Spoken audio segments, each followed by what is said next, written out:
And we are live. It is good to be back. We have been out, or I have been out the last couple of days. Joe, I guess you could have done a show in my absence, but nevertheless, we are back. Good to be live. How are we doing tonight?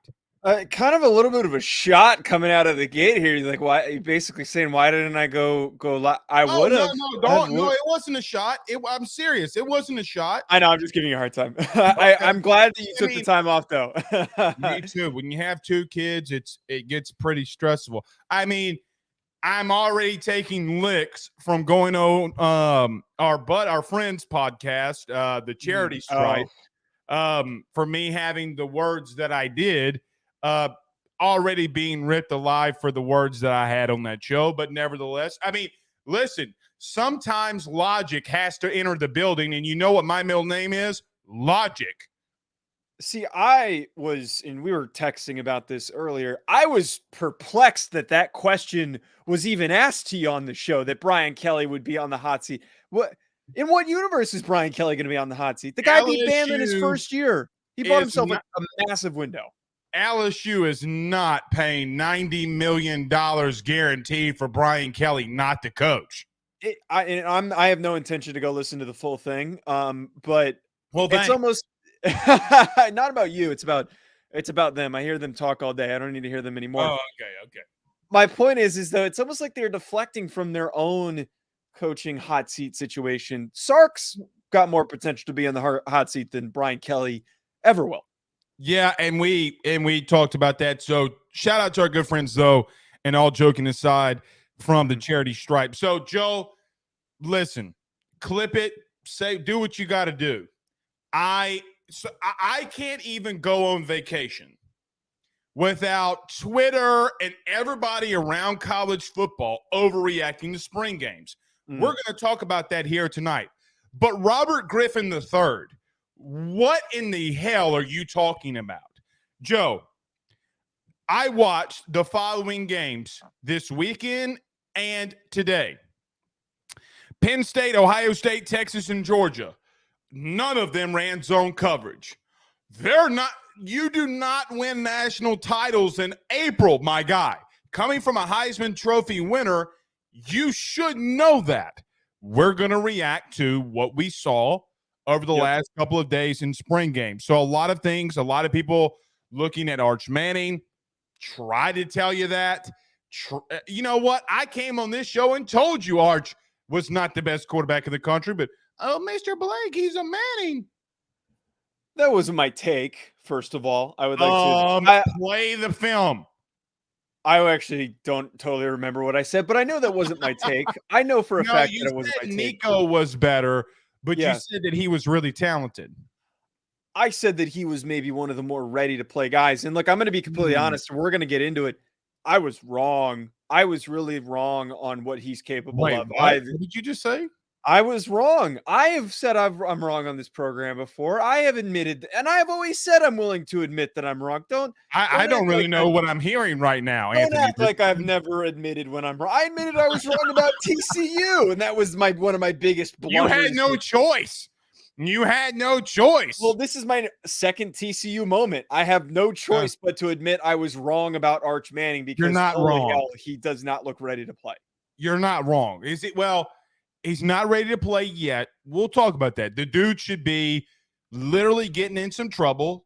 You get what I'm saying? Like going and being a teenager. He should be at his senior prom. Okay? Let's not overreact to Arch Manning. Also, Jimbo Fisher's in the news. I don't know what to make of this. I feel like a lot of this is fabricated again. I don't know. Joe, let me just tell you these comments, and I'll paraphrase. Basically, Jimbo just was messing with the media and said, I'm not taking a question from the Houston Chronicle. Give me a question from Texags, who has been notoriously known for being homers. Okay, we'll just call it what it is. That's the On3 Texas A&M site, correct? They're not. I don't think they're free. I think you got to pay a subscription. No, On3. Oh no, they're not On3. They're their own thing. Like they're their own. Yeah, they're their own thing. Okay. So I mean, he gave him a little flack, and basically Jimbo Fireback says, you guys give me hell all the time, but I say something to you and you're soft. Jimbo's not wrong. A lot of people in the media are softer than Sharman. We'll touch on Jimbo here tonight as well. None bigger, though, in the topics that we'll talk on than this one. Florida and Billy Napier are in serious trouble, my guy. They're so I'm going to say all this, and then I'm going to come back and say, don't overreact. And I'm going to say, you need to really be looking at Florida, but I feel like I have really good reasons to do so. I mean, that would Florida. I mean, man, who has a spring game on a Thursday? Well, that in itself is bizarre, and it's clearly trying to hide something because when we're playing those games on Saturdays, no one else has anything to talk about. So everyone's overreacting to the attendance at these games and the conditions, the field, and is it 7-on-7 or not, blah, blah, blah. But here in this circumstance, you're saying it's on a Thursday, clearly trying to hide something. And they're trying to hide the fact that they don't have a damn quarterback. They're screwed. I know that we don't want to overreact to some other things, but when you bring in Graham Mertz, who's supposed to be this not a savior, but a talented guy who's supposed to step in and take over that job, and you don't have an option and he's not the guy, you're screwed for next season. I will defend Graham Mertz in this show for one thing. Joe, the game that I saw, they went 5 of 12 as a collective unit from a passing standpoint. Mm-hmm. Graham Mertz, of those 12 passes, had 4 drops. Okay, so that's not totally on him. That's not totally on him. Nevertheless, I mean, they were as vanilla. They had averaged 1.8 yards per play. That's abysmal. Like, that is abysmal. Could it mean, though, that Austin Armstrong may be a guy that we need to talk about more? Their new DC. Obviously, he was hired at Alabama as the inside linebackers coach, then immediately was hired as a defensive coordinator at Florida. So we've got a lot to touch in on. I love that I'm back. It's good to be back, and we do have a lot we got to touch on. So nevertheless, Joe, let's go ahead and dive into it, but let's talk about our good friends, though, very quickly over at betonline.ag. Guys, let's how about this? We'll be back in 50 seconds because I think we got a lot we need to discuss. I'm not going to ramble on. So let's talk about our good friends over at BetOnline. We're back in 50 seconds. Next. BetOnline is the fastest and easiest way for you to wager on all of your favorite sports, contests, events with the first-to-market odds and lines. Find reviews for all the news for each league, including Major League Baseball, NFL, NBA, NHL, combat sports, college sports, esports, and even golf. BetOnline continues to be the top online resource for all of your sports information for live in-game betting, props, and futures. Head on over to BetOnline today and use your mobile device to join and make your first sports bet. Use our promo code BELIEVE50, that's BELIEVE50, BLEAV 50, to receive your 50% off welcome bonus on your first deposit. That's betonline.ag, betonline.ag. We're back. So fitting today. It's very fitting today. It is very fitting today. All right. So, Joe, listen, this is where I'm going to stand. I'm sure you have a lot to discuss on this in your own right. So I'll kick it to you. For me, I watched Penn State. I watched Drew Adler. I thought that he did some decent things. They didn't show a lot. They ran a lot of zone reads. It was what it was. I do take a little step back on his mobility. I do worry about that. I think Penn State is one of the more faster physical teams. Look, they were very physical in their spring game. I like what I saw from Penn State. Ohio State, Joe, when some of the running backs, I forget when Williams, their running back, got the ball and was touched, they blew the whistle. Man-to-man coverage. I mean, McCord was okay. Nothing special. Texas, we'll get into in just a minute, and Georgia. Out of these, spring and Michigan went to, but I have no idea what you take from Michigan running the ball 45 straight times. I mean, I really just don't get it. It's fantastic. It just, come on, man. Like, what are we doing in this overreaction? So I'm sitting on the beach, right, this past week, and I'm sitting there at, like, the Jimmy Buffett song. I think it's Jimmy Buffett. I don't even know. If you like pina coladas, I'm sitting there drinking me a nice little pina colada, and all I get is everybody overreacting to spring games and RG3 being the main one. The only thing that I walk away from all this is Georgia is still going to be really good. Carson Beck's going to be a dude. I guess in these games for you, Joe, where do you sit and what you saw this past week? Yeah, I throw away everything that happened. I don't think any of these games mean anything to me. I remember playing in a spring, I think it was my junior year, where we didn't even have a second full offensive line. The whole first offensive line played the whole game. Like, that's the limitations that you have, not at these big FBS programs. The format doesn't matter, and what goes on the field doesn't matter. We know who the best athletes are, and even if guys go out there and shine and do really well, like Carson Beck, like, that's great. We kind of knew that he was going to win the starting job in this circumstance. Right. But you know who went 15 for 15 2 years ago and everyone overreacted to? Charlie Brewer at Utah did that in his spring game, and then he got beat out by Cam Rising a few games into the season at Utah. Right. Nothing that happens in the spring matters, and I'm tired of seeing the talking heads that don't know ball that get overexcited over any little thing that happens. The RG3 thing is a perfect example. Who you would hope that he knows what he's talking about, because he is a massive analyst for college football on ESPN's coverage and is a former Heisman Trophy winner. But no, to that point, I don't really take much away. It's a practice. It's just guys learning the playbook or relearning the playbook, adding in wrinkles to the playbook that they're getting adjusted to and getting prepared for, making sure everybody's in shape and ready to go for fall camp that's coming up. It's no different than when fall camp comes around and you have a weekly inter-squad scrimmage at the end of the week. It's the same crap, except it was televised. There's no difference. The only thing that I thought was cool is that Colorado sold out their spring game. Well, which is Saturday, just for reference. It's on the 22nd, right? Yes.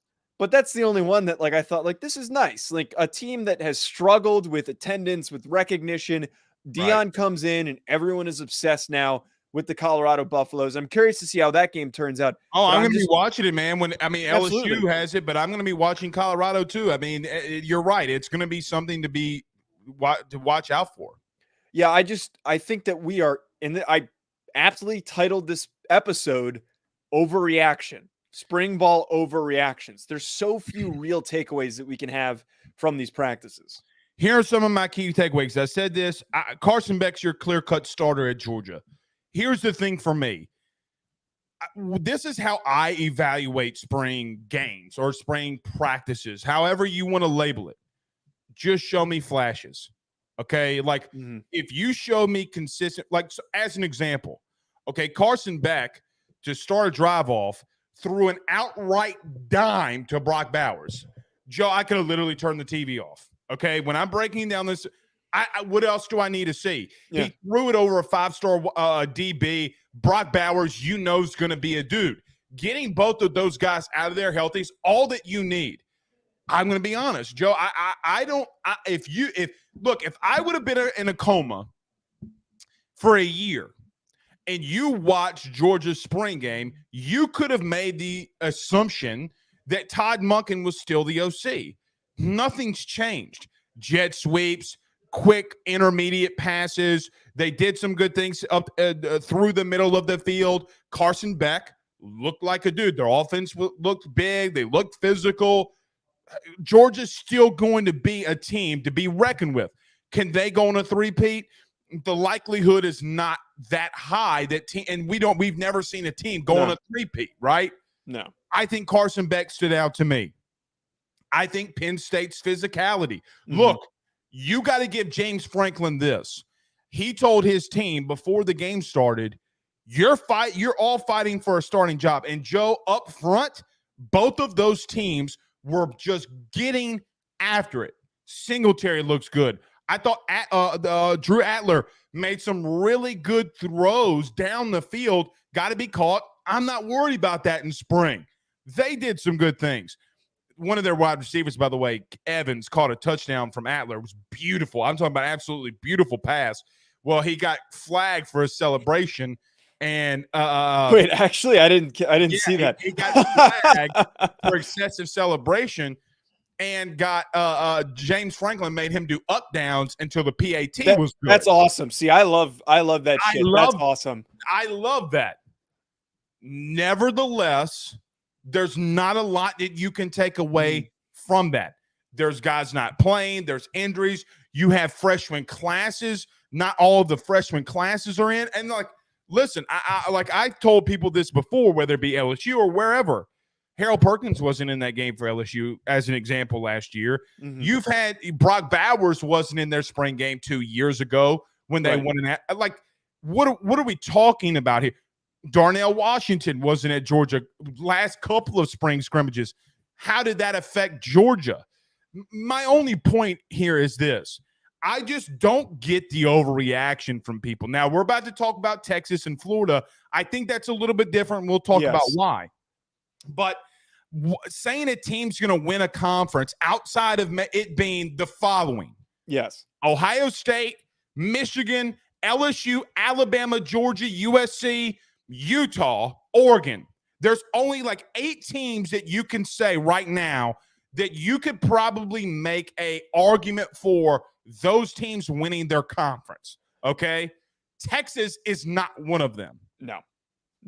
So the way that I look at this, and to kind of further elaborate on what I was saying earlier, it's good to have observations, but to speak in absolutes like RG3 did and to make these grand statements is ridiculous. So like that for me, I just to backtrack slightly on the Carson Beck stuff, I think that Carson Beck, we already knew that he was going to win that job. And he looked clean. I'm not going to sit here and do this is going to be one of the best quarterbacks in the SEC next year. I'm not going to do that. I don't want to do that. I don't want to take it that far because I don't know how he does in a real legitimate game situation, not going up against guys that he sees on a week-to-week basis. Right. How does he do against a different opponent? That's what I'm more focused on.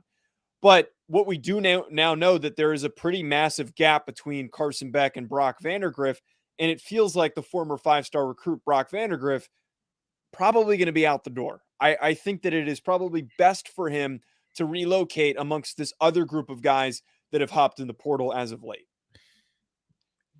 All I'm going to say about Brock Vandagriff, so you're right. The only thing I'm going to say about Brock Vandagriff is I know for a fact he's talking to teams, okay? As he should be.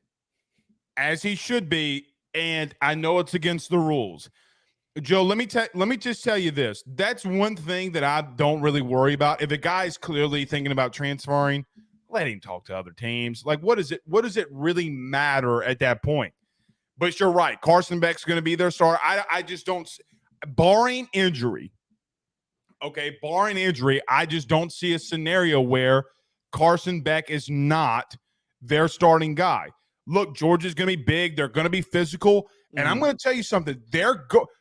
As God is my witness, Joe, they're going to let the ball fly. Because if there's any team out of all of these that let the ball fly and let these dudes battle it out, it was Kirby Smart. Because you know what? You know what Kirby Smart sits up at night and says? I could show you the entire playbook. It's the same year in and year out. You got to stop it, and you can't. He don't give two flying Rudy Poos what you see or don't see in a spring game. I mean, are they not completely opening it up? Okay, cute. Sure, sounds good. But it doesn't matter. You're going to have to stop them. A lot of the same with Ohio State when I'm watching them. One thing I was intrigued by with them, though, buddy, they got the ball out extremely quick. I gotta give them this.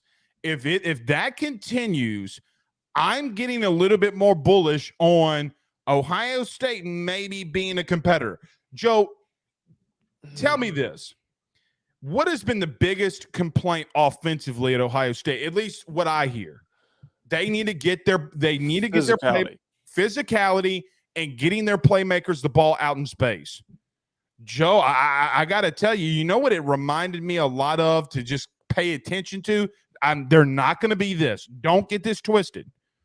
It reminded me a lot of the first time I talked to Joe Brady at LSU. I'm not saying that's going to happen, but offensives, when you're being basic, You see how like whenever you have a base offense, you know what a guy's core principles are going to be. And I got to tell you, they were just getting the ball to playmakers and saying, hey, go make a play. Joe, 7 straight series, they ran a hitch, slant, or ran the football. Get your dudes out in space. It's a lot of the same thing of what Georgia did too. So how do you take a lot out of that? I have no idea. Well, I think what needs to be taken out of that is who do we actually think is going to be the starting quarterback in this circumstance? And well, McCord, I think, wouldn't you say McCord because the other kid broke his hand, correct? Oh, that I didn't catch that part. I didn't know that Devin Brown broke his hand. Yeah, so I guess it is. If I'm not mistaken, broke his hand and did not play. If that is true, that sucks because from what I had heard from an indirect source that it was kind of trending towards Devin all Brown. over again for them.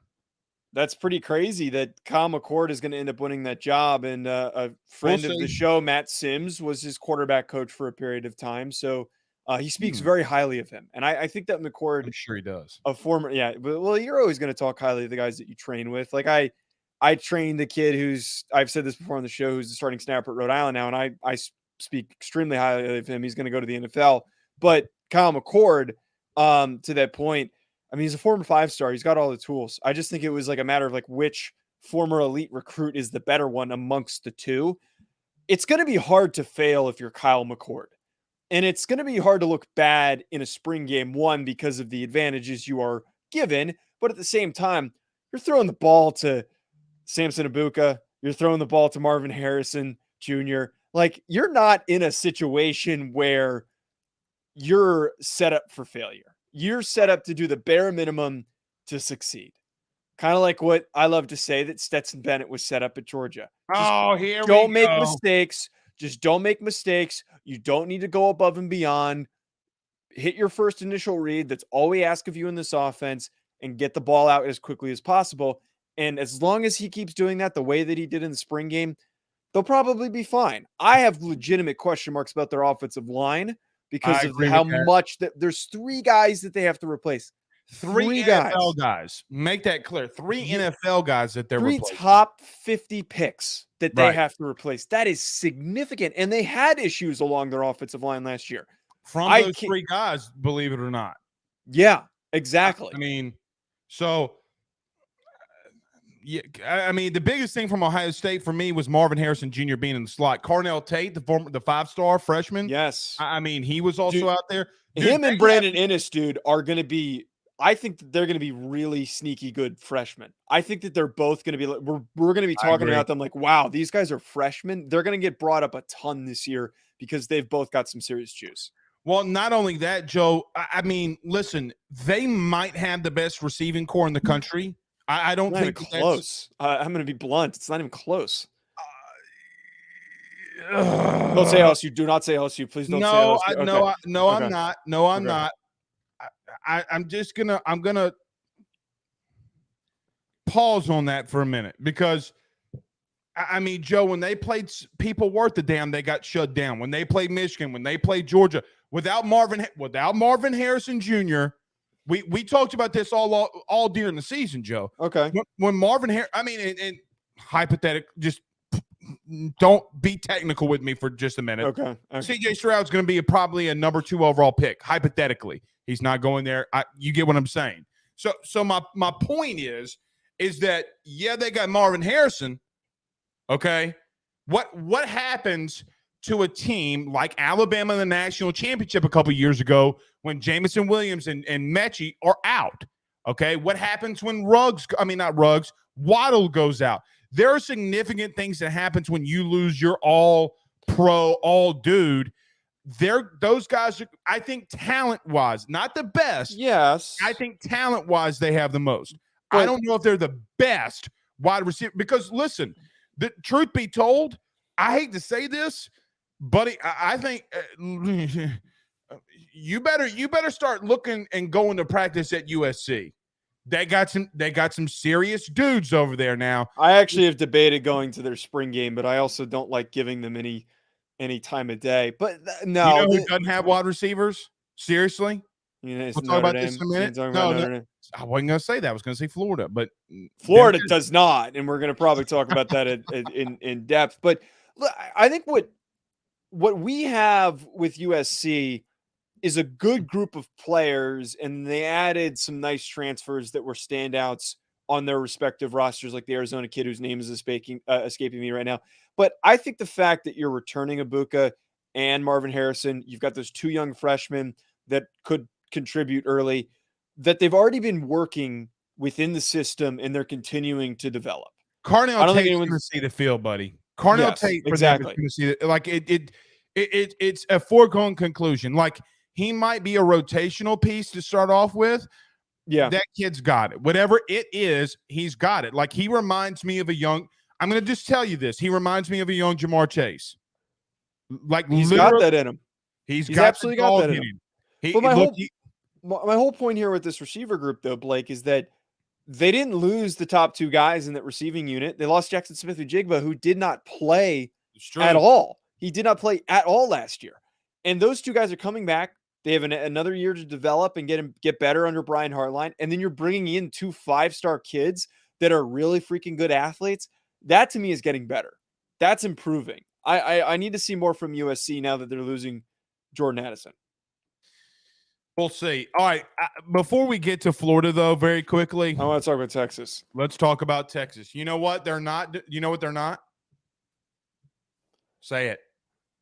Back. We're back.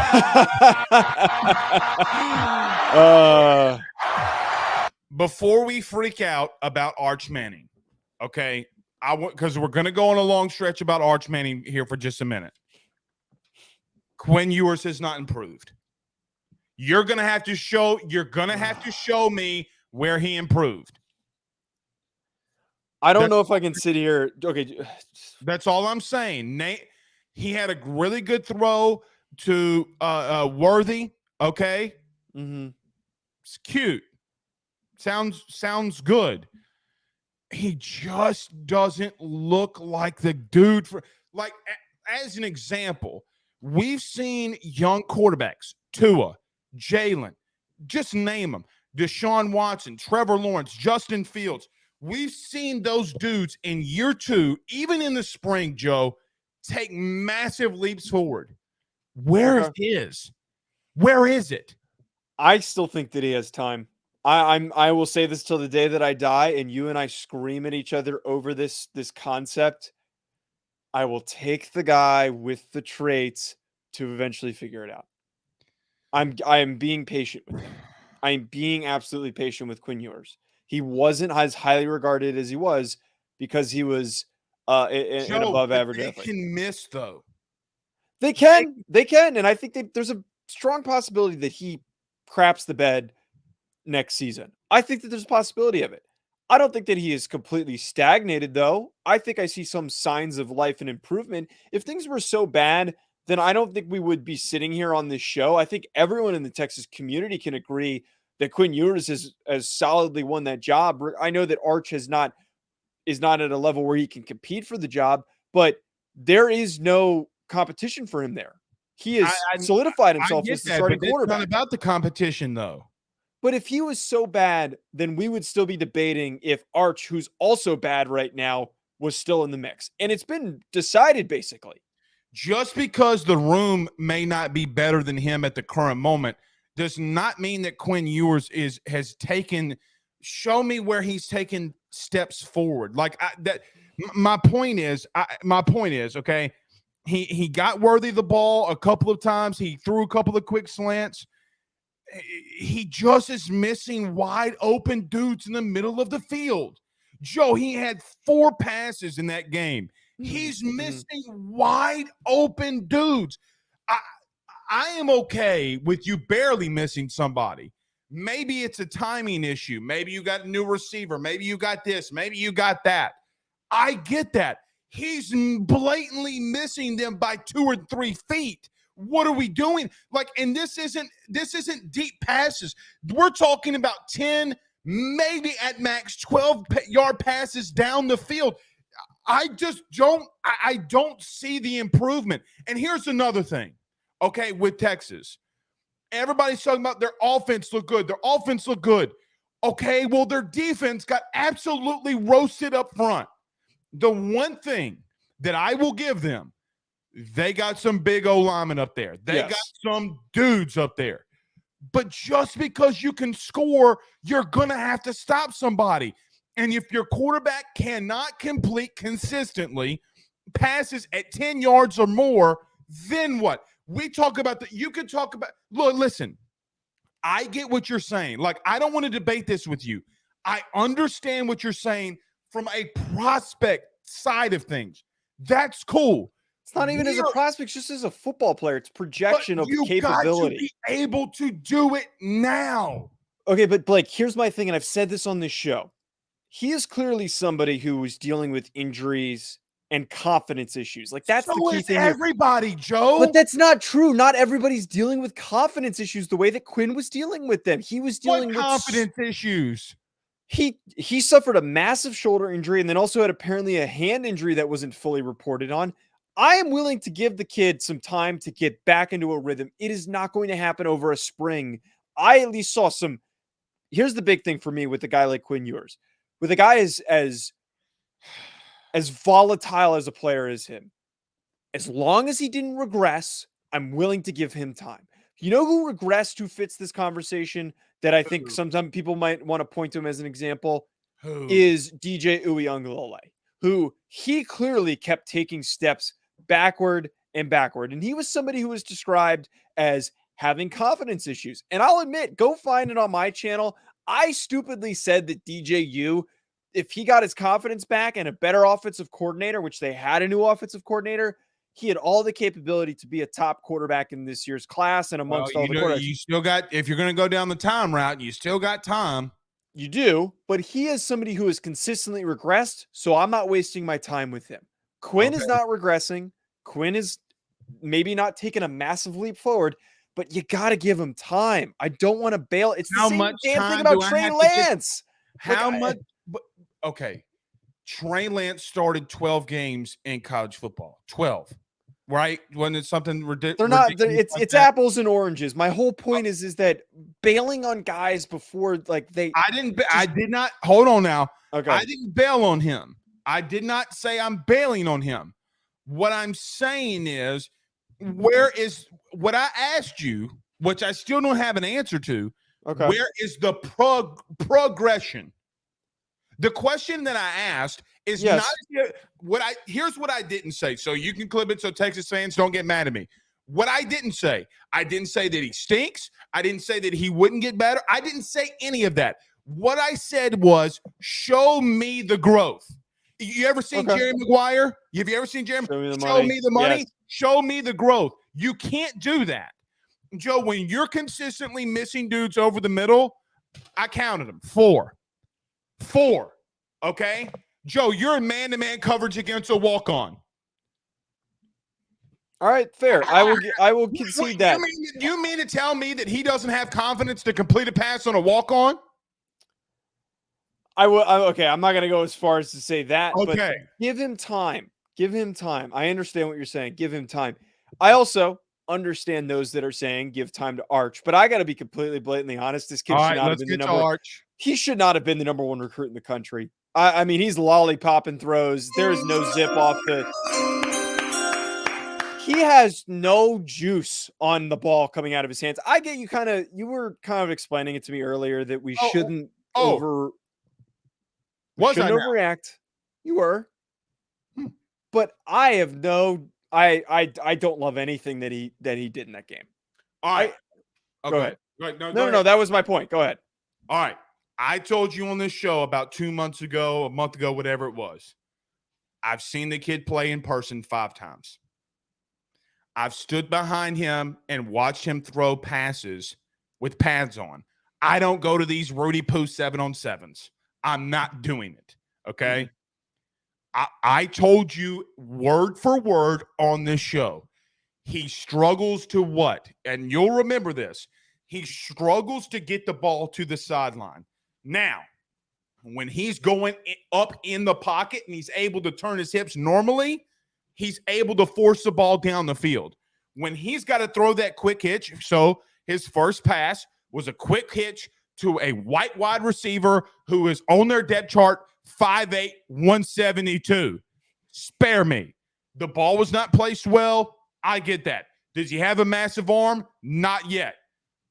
All I'm going to say is you're right. He should not have been the number 1 overall recruit. They are doing what you do, okay? What every service in America has done is they have projected him to be something massively due to the name that's on the back of his jersey. I'm not going to say that that's a bad thing.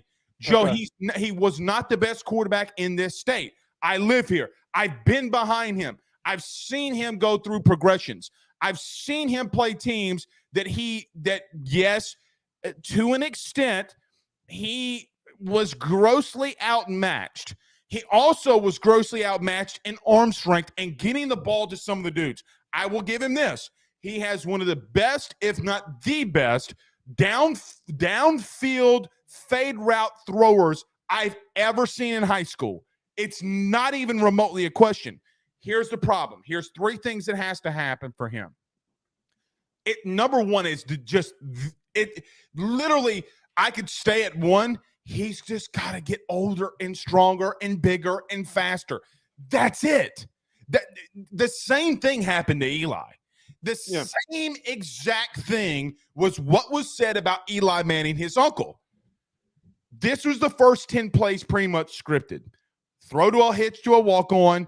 They try to get another quick hitch, get him in rhythm. It was covered. If he would have thrown the football, it would have been a pick 6. Don't make the throw. That's a very smart play. He has got to roll right. Ball's batted down. They rolled him right. He had to throw it away. Multiple times they tried to do stuff to him. Nobody's open. Joe, there were 7 plays that he ran that were 3-man routes or concepts or lower. He had two of his passes were 2-man routes. What are we going to take from that? Yeah. That's not all on him. But again, when you talk about a lot in the traits, he's not a Nico. He's not you kid from USC. He's not one of these guys that you're going to sit and watch 7-on-7 and be like, holy cow. He's not that dude. Here's the difference, though, that I took away from March. The game's not fast enough. The game is not super, super duper fast for him. What do I mean by that? Joe, he made all the right reads. He made every right read that he was given. Okay? He's got a scramble. He's got a receiver that's got a step. He throws it. I'm okay that it's incomplete. You made the play. You got to get better at it. He made every right read. That's the only thing that I take away from Arch, and I think that's the only thing that we should be taking away from him right now. So because that was his name was Arch Smith. We would not say a word about him on this show or any other show out there. You know that, and I know that. Yeah, notice how we haven't brought up Malachi Nelson. We haven't brought up Nico. Right. Look, with Arch, and that was the thing that I said on this show that I think was a little bit misconstrued, is that I said that Arch, from like a mental standpoint, is going to be better than anyone in the class. Light years, because you're around Peyton and Eli Manning, and you're at the Manning Passing Academy every year, and you're just through osmosis, man. I know that's not the right word. I'm through that indirect transmission of just being in the room with those guys. It's going to help. You're going to be on a much higher level than somebody whose dad's an accountant. It's just going to happen. It's going to happen. Or he is always going to be ahead mentally. And maybe he'll be a great coach because of it. What I didn't know and what I wasn't expecting is just how soft the ball comes out of his hand, man. He just cannot drive the ball. It just cannot drive the ball down the field. I think there's some touch there. And again, the reads are all happening the way that they need to happen. But the guy needs to get after it in the weight room. He's got to really bulk up. These other dudes like Nelson, like I am Oliveira, have live arms, naturally live arms that eventually when they take over, they might not know how to read what's going on in front of them, but they're going to make plays because the ball just shoots off their hand. Arch needs to be able to physically overcome these limitations. I'm going to say this. He might not be somebody who starts as a redshirt freshman. There's a possibility. Because theoretically, Quinn Ewers, maybe he does not enter the draft this upcoming year. He sticks I around. could see that. I mean, And I I could see don't that. see him hopping in the portal and because Arch is breathing down his neck. I don't see a kid right now that in a year could be immediately a high-level starter. And I don't No, think you start him unless you're excited about him and you think he's better than Quinn. if this was Sarkisian's year one, I think he would roll him out there. I think he would give him more reps. Due to the fact it's not Sark's first year, he doesn't have the choice. He's going to have to ride with Ewers. Trying to win games. Well, not trying. He's going to have to. He has to win. Or he's going to be canned. All right. So I'm with you. I'm not out on Arch. Do I think that he's going to be here's what I think he's going to be a number 1 overall pick? I think you got a long way to go with that. No, I don't think he's going to be anywhere near a first overall pick. Don't say that. Don't say that, because the last time people started saying that about a Manning, the only thing I'll give was Eli. And with all due respect to you, he led the Giants to 2 Super Bowls and is, in my opinion, a Hall of Fame quarterback, regardless if he is from Louisiana or wherever he's from. Regardless, just you got to give him time. Because quite frankly, Joe, if we're going to nitpick at everything that Arch Manning does, it's not fair to him, because I can sit here and nitpick the ever-leaving hell out of Nico because, yes, does he have the talent? No question. Was he the number 1 overall, my number 1 overall recruit? No question. I think the dude has whatever that it is, he's got it. He does not have the football intelligence right now, and that's not to be expected. Nico does not, like you mentioned, does not have 2 Hall of Fame quarterbacks chirping in his ear, okay? Arch is going to be fine. You just got to – you talked about me giving Quinn Ewers time. All right. We're going to have to give Arch time. Was he the number 1 overall recruit? No. But let me tell you, let me give you a quick history lesson before we get to Florida. Okay. Do you know why ultimately Arch Manning was the number 1 overall recruit in the country? Because how crappy of evaluations people did to Eli. And they did not understand that this young dude is just going to get bigger, faster, and stronger. If you talk to Nick Saban, and actually, you can go look this up on Eli's, like, going back to college. It's on ESPN Plus. Of all the games, all of them that Saban has ever coached, he will tell you that the 2002 LSU Ole Miss game was the one that he remembers more vividly than any game that he's ever coached. Why? Because he told Eli that he sent everything that he had at him. And I will be honest, that 2002 LSU defense could probably go down as one of the best that they've ever had. And with all due respect, Eli Manning ate their ass up, no pauses in between any of that. And that's the point that I just want to make clear. By the way, Eli was not a freshman. He wasn't a sophomore. He was if I'm not mistaken, he was a junior that year. Yeah. So let's just be cautious and calm when we talk about him. Now, that's fair. That's fair. And that's kind of what I'm getting at, is that to assume that he physically was going to be ready right away was unrealistic. Joe, I've seen the kid more times than I promise you this. You cannot find, other than maybe a handful of New Orleans dudes, that has been and watched more of Arch Manning than I have. Okay, I went to the game against Ponchatoula. I kind of want to challenge some people and see if we can find somebody who's watched more of them. Look, I will give you the names.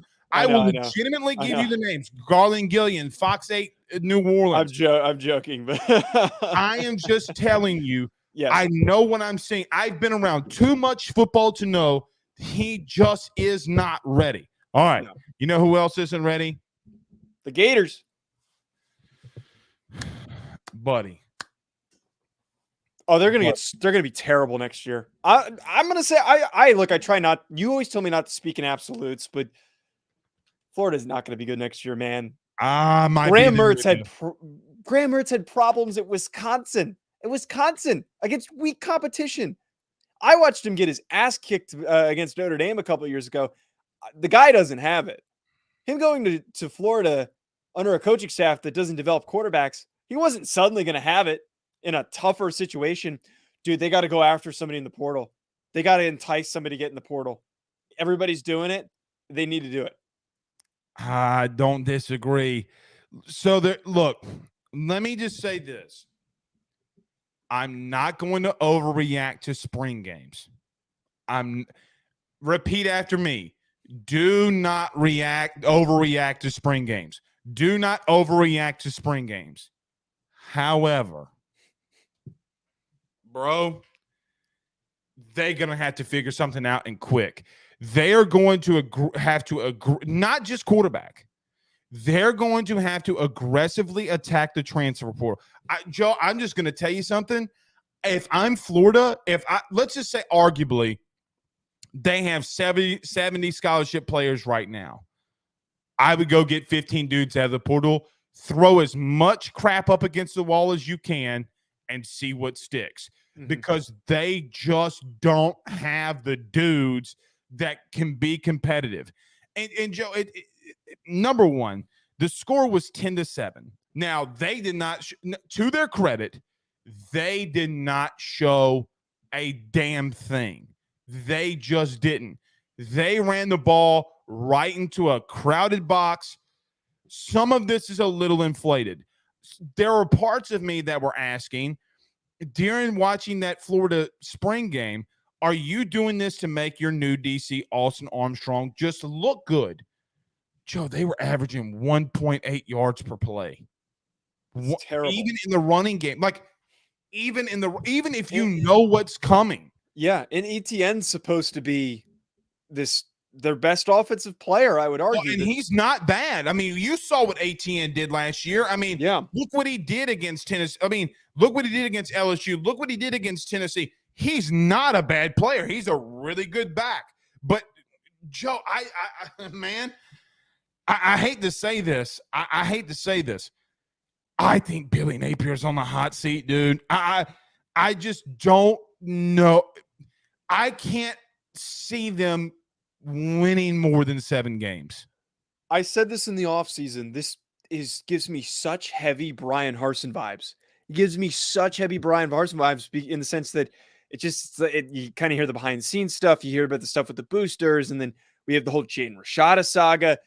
There's just too much going on. Billy Napier's fault. I know that's not his fault, but that's where it becomes very messy for a second-year coach that's trying to build a roster, and it's just not going the way that he wants it to. And usually if it's not going the way that he wants it to, there's somebody in the back end pulling strings. Very tinfoil hat-ish of me to say, but I don't know. I just get those same vibe where it's like, things did not feel very good about Brian Harsin, and we saw how that ended. Well, I don't think Billy Napier is going to get popped for a sex scandal to get fired. I don't think. Yeah, but yes, obviously not in that sense, but I would not be stunned if they start really badly, like a really bad start, like kind of like how after Auburn got beat pretty badly by Penn State in the beginning of the year. And that was when we started to really have those conversations. We were having them in the offseason, but at that point we were like, oh, wow, this thing might be coming down. I say one bad loss, and I wouldn't be shocked if middle of the season Billy's out the door. It's not a hot take that shouldn't be. Well, let me just say this, okay? Let me just say this for what it's worth. They had the number 14 overall class this year in recruiting. It's not horrible. It's not great. I will give Billy this, okay? They have done so far some good things in recruiting. They got the Lagway kid. They got Miles Graham, the linebacker. They got Hayes, the linebacker. They got Bowens, the running back. They have done some good things in recruiting, but those kids are for 2024. It doesn't help you right now. Joe, they go to Utah. They have McNeese. They have Tennessee. They have Charlotte. They could easily be going into that game against Kentucky at Kentucky 2-2. And I think it's realistic that they go 2-2. And how convincingly do they lose to Utah? Because look, as much as we've grown about, as much as we get in attack each other about Anthony Richardson, without Anthony Richardson and having a guy to just take over the game, That was one of those games where he did it. Like, I don't what? disagree with that. But here's where I'm at is that, like, who's going to help him win that football game? They don't have the athletes to beat that team defensively. Cam Rising's coming back, and they're just as good as they were. I mean, I don't know. That game could get messy. You say that, though. You say that. But, man, do you really trust Utah playing an SEC team? I mean, if you thought that there was no reason. I'm going to say yes. I don't think you should. But it's a bad SEC team. It's a bad roster. Yeah, but Florida was bad last year. I mean, Joe, they've regressed since last year. They lost their two best players in AR here's the problem with that, though. The problem with that is they're the Pac-12 champions. Okay? Like, again, I talked about this ad nauseum. I know that you hate it. Utah's going to have to show me something, because here's the truth. Florida does, the one thing they do have, they still have some dudes up front now. They still got some dudes. They still have some 4-stars, okay? Like, so as an example, I do think that they have some freshmen that committed in this last class that could immediately come in and impact. The Kelby Collins kid was a top 30 recruit. Jakeem Jackson, the corner from Florida, a top 50 recruit. Aiden Mizell, wide receiver, a top 100 recruit. They do have some dudes and some freshmen that can easily come in here now and possibly do some things early on. Utah, with all due respect, does not have any of those dudes. They just don't have the outright talent that Florida has on their roster, in my opinion. I look at what Florida has done in the transfer portal. They went and got the Goodwin kid, the 5-star from Kentucky. That kid's coming in as one of the best tackles. Joe, you're going to sit here in 2 years and say to yourself, okay, well, you know what? Billy may have been bad at this area. The problem, though, is they've gotten some good dudes out of the portal, though, too. And I cannot they completely have revamped their offensive line. That guard, too, might be coming back, the one who was supposed to go to USC. That was what I saw today. Correct. Well, with that being said, they got, if I'm not mistaken, they got the kid from Alabama, George. They got Carroll from Tulane, the running back, who's a big-time physical back. They went out and obviously, like you talked about, went and got Graham Mertz. Cameron Jackson, another tackle who, buddy, I know 3 guys really well. 2 of them were at my wedding that coached on that Memphis staff. Cameron Jackson's going to be coming in and might be a day 1 starter. They have dudes, but the problem is what I see as of right now is their offense is only going down to the quarterback and how bad it was. Don't get it twisted. They got some dudes up front. That's all I'm going to say. If they beat Utah as an example, it's because they out-physicaled them. And I think that this is going to show how good Billy Napier is as a coach. He's got to go find a quarterback. Joe, what's the problem if he goes and gets a quarterback in the portal? Well, so here, look, as negative as I just was, and I know that we're going to get Florida comments because I'm also going to segment this and post just this segment.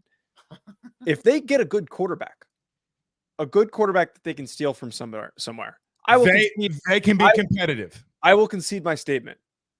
I will completely remove my statement that they're going to be bad next year and that Billy could get fired. Who is that, though? Who is that? Can they go get Michael Pratt?